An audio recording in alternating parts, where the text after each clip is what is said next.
Okay, I want to talk a little bit about what I'm carrying with me, especially what's in the pack. Ice probe pole. This is awesome.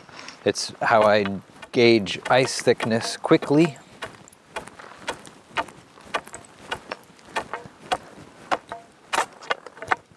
And really, 2 hard snaps from the wrist and I know whether it'll support me or not. That doesn't mean whether I'm going to let myself go out on that ice, but it tells me about the thickness.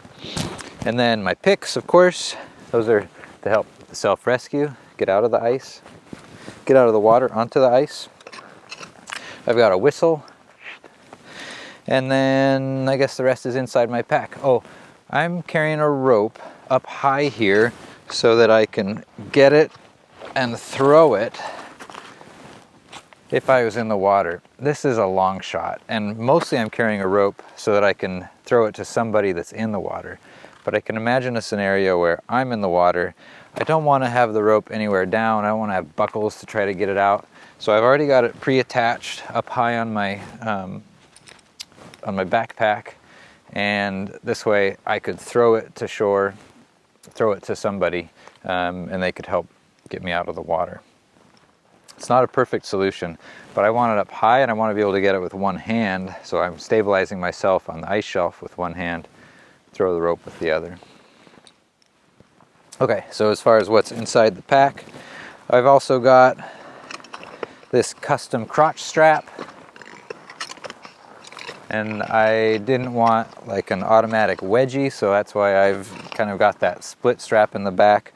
This little knot here is just for tension, so I've got it at the tension that I want that'll hold the pack low if I go in the water. So it's for buoyancy. The pack is buoyant, and I use that buoyancy I want to use that buoyancy to help pull me up in the water.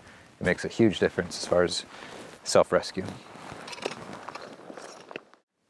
Let's talk about what I'm carrying in my pack. And this is everything. I got it all exploded. I'll pack it up here and throw it back in. I've got one dry bag that's all spare clothing, and I'm going to put lower body clothing on the bottom and upper body on the top. And the reason for that is that I want to get to the upper body stuff first, and I'm going to put that on, and I'm going to get that puffy on and trap core heat as soon as possible, and then I'll mess with my legs.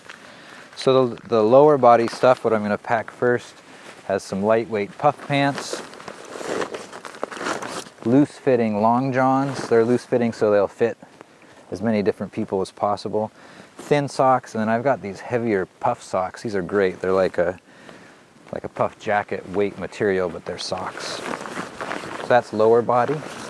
Upper body, loose fitting long sleeve top, spare hat, and then this is that spare puff jacket.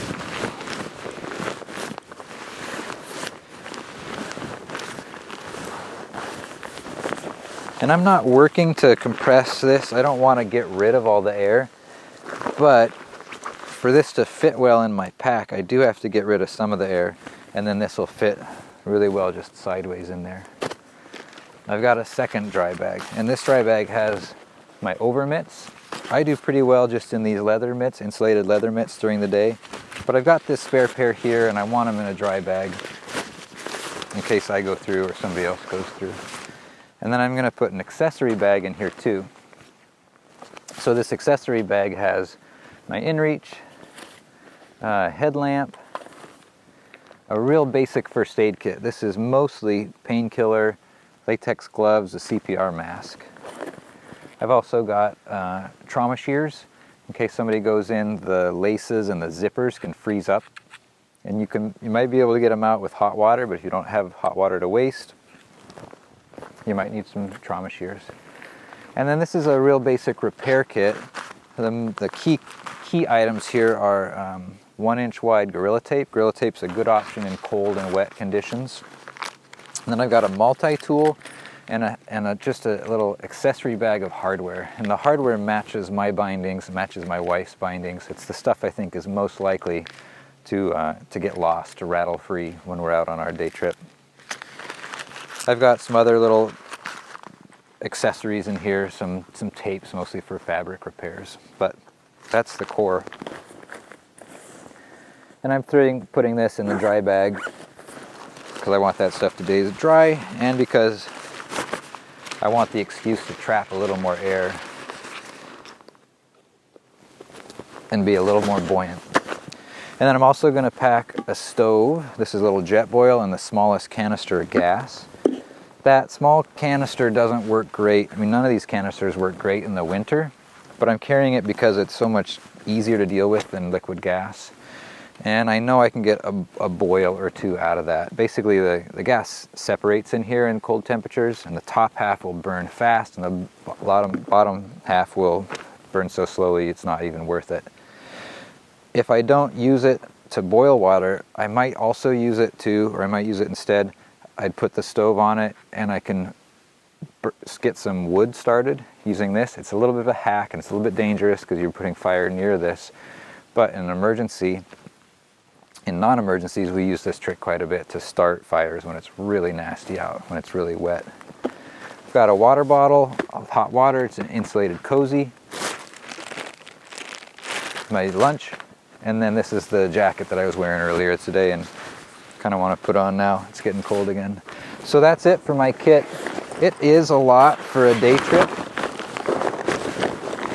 but it's a day trip in a pretty exposed environment. If something went wrong, it'd be kind of a big deal.